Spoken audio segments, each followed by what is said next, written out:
Hi, my name's Justin Umtham and welcome to North American TV. As I'm sure you already know, there's a lot at stake when moving. Your valuable possessions, memories, and the money that you'll be spending all come to mind when planning your big day. While most moves go smoothly, accidents do occur where items may be lost or damaged. While the moving company is liable for those lost or damaged goods, there are different levels of liability related to your mover. You choose the level of liability by selecting a valuation coverage. In this video, we will outline different valuation options as well as some action items that may limit your mover's liability. So what are your options when it comes to valuation and limiting your mover's liability? Well, you have two. The first option, known as full value protection.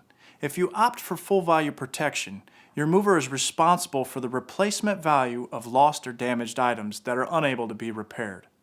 This means that if any item is lost or damaged during the moving process, your mover will offer to do one of the following for each item. Number 1, repair the item. Number 2, replace with a similar item. Or number 3, make a cash settlement for the cost of repair or the current market replacement value. It's important to know that under this option, movers limit their liability to damaged or lost articles of extraordinary value. Unless you notify the mover in writing on the shipping documents of each high-value item, an article of extraordinary value is one that exceeds $100 per pound. If you want to go with a less comprehensive liability coverage, you can choose the second option, known as released value. Although this coverage is offered at no expense, its protection is minimal. Under this option, the mover is only liable for no more than 60 cents per pound per article. Therefore, you are only compensated based on the weight of your item and not its value. It's crucial to note that if you do not waive full value coverage, federal regulations require the mover to provide full value protection, and you will be billed for the amount of that coverage. So now that you know about your two coverage options, it's time to discuss some actions that may help limit your mover's liability. Action number 1, packing dangerous, perishable, or hazardous items without your mover's knowledge. Packing items that fall under these categories are ultimately your responsibility and are not covered under any type of valuation coverage. Be sure to check with your moving company if you're not clear what constitutes a dangerous, perishable, or hazardous item. Action number 2, packing your own boxes.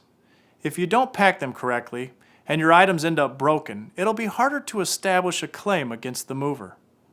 If you insist on packing your own boxes, make sure you do some research on how to properly pack items, especially unusually shaped and fragile items.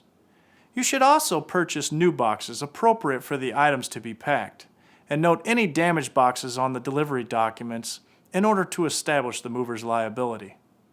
Action number 3, choosing released value coverage when your items are worth more than 60 cents per pound per article. Although damages are usually rare, it's better to be safe than sorry when it comes to moving your items. When you know your valuables are worth more than 60 cents per pound, save yourself the hassle and go with full value protection.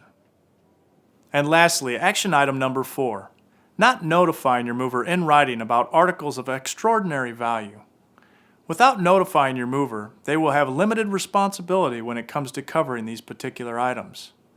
If you want to be sure to receive the proper coverage, tell them in writing.